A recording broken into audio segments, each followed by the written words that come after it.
उस टाइम पे मैं एक विधवा वाली ज़िंदगी जी रही थी। सबसे सबसे दुख भरी कहानी मेरी है, ऐसा मुझे लगता। जहाँ मेरी शादी हुई वहाँ मेरे हस्बैंड ख़त्म हो गए। कुलच्छनी है, इसकी वजह से मेरा लड़का चला गया या फिर ये मेरे लड़के को खा गई। नमस्कार दोस्तों, कैसे हैं आप सभी लोग? उम्मीद करती हूँ अच्छे ही होंगे, मैं भी ठीक हूँ। तो आज मैं आप लोगों को कुछ ऐसी बातें बताऊंगी जिसे सुनने के बाद क्या पता आप लोगों के मन में कोई सवाल आए। आप लोग सोचो ये चीज़ कि जो चीज़ें मेरे साथ हुआ है वो किसी भी औरत के साथ ना हो।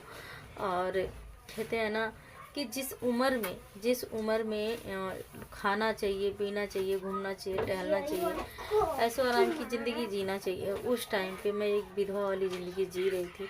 भगवान ना करे ऐसा जो मेरे साथ जो हुआ वो ऐसा किसी के भी साथ हो, क्योंकि ना मैं वो दिन याद करती हूँ ना तो मुझे ऐसे लगता है ना कि दुनिया की सबसे सबसे दुख भरी कहानी मेरी है, ऐसा मुझे लगता है। पर ऐसा नहीं है, ये दुनिया बहुत बड़ी है, लोगों के साथ पता नहीं क्या क्या होता है। और भगवान के दुआ से, माता रानी के दुआ से सब कुछ ठीक ठाक हुआ।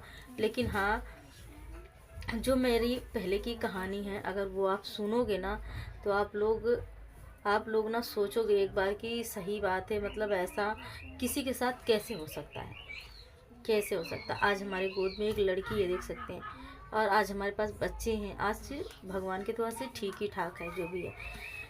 और एक बात और, आज मैं यूट्यूब पे काम कर रही हूँ और ये जिस पे मैं वीडियो बना रही हूँ ये मेरा दूसरा चैनल है। और एक और मेरा चैनल है जिसका मुझे बेनिफिट मिलता है। तो सबसे बड़ी बात यही है, एक यूट्यूबर बनना कितनी बड़ी बात होती है, ये चीज़ आप लोग समझ सकते हैं। क्योंकि बहुत मेहनत करने के बाद इंसान यूट्यूब पे सक्सेस होता है। इतना आसान नहीं होता है यूट्यूब पे सक्सेस होना, तो आप लोग को पता ही है कि कितनी, जो लोग वीडियो डालते हैं, जो बनाते हैं, उनको पता होता है कि कितना मेहनत लगता है वीडियो बनाने में और कितना क्या होता है, आप सबको पता है।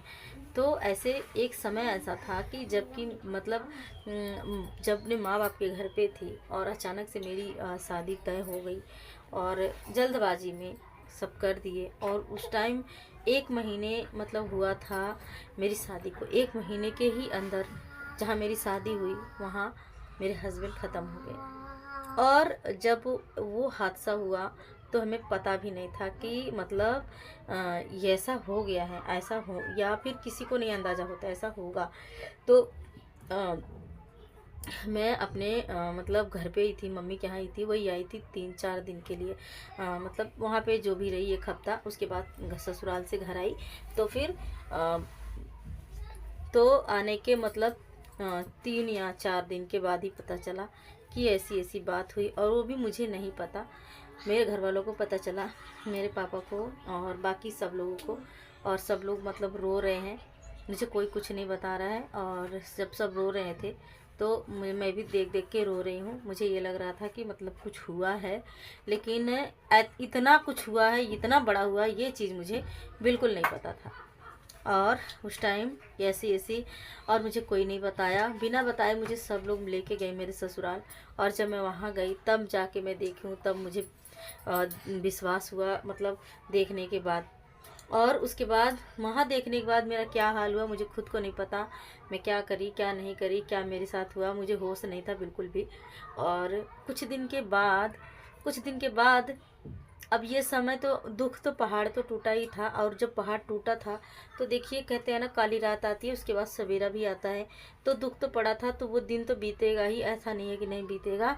मेरे साथ क्या हुआ क्या नहीं हुआ, सब लोग गए थे तो जो भी था, जो होना था वो हुआ। वहाँ पे सब लोग लेके गए। उसके बाद मेरे ससुराल वाले मुझे ऐसी ऐसी बातें बोले कि मैं बता नहीं सकती आप लोगों को। अब आप लोग ही बता दीजिए कि क्या, अगर मेरी शादी हो रही है, एक लड़की हूँ मैं, क्या मुझे पता है कि मैं ऐसी हूँ?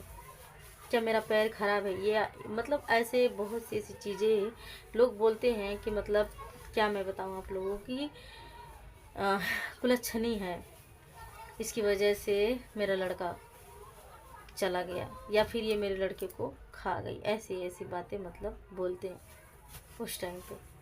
और उसके बाद मेरे कोई भी माँ बाप ये बात देखिए बर्दाश्त नहीं कर पाएंगे। उसके बाद मेरे मम्मी पापा कोई भी ये बात नहीं बर्दाश्त कर पाया और सब लोग मुझे मेरे मम्मी के यहाँ लेके चले आए और वहाँ से होती है एक अलग ही शुरुआत। तो वीडियो लंबी हो जाएगी, मैं आप लोगों को कल के वीडियो में बताऊंगी। तो मिलेंगे कल के वीडियो में, तब तक के लिए बाय बाय। और वीडियो को देखिएगा, चैनल अच्छा लगे तो चैनल को सब्सक्राइब भी कर लीजिएगा।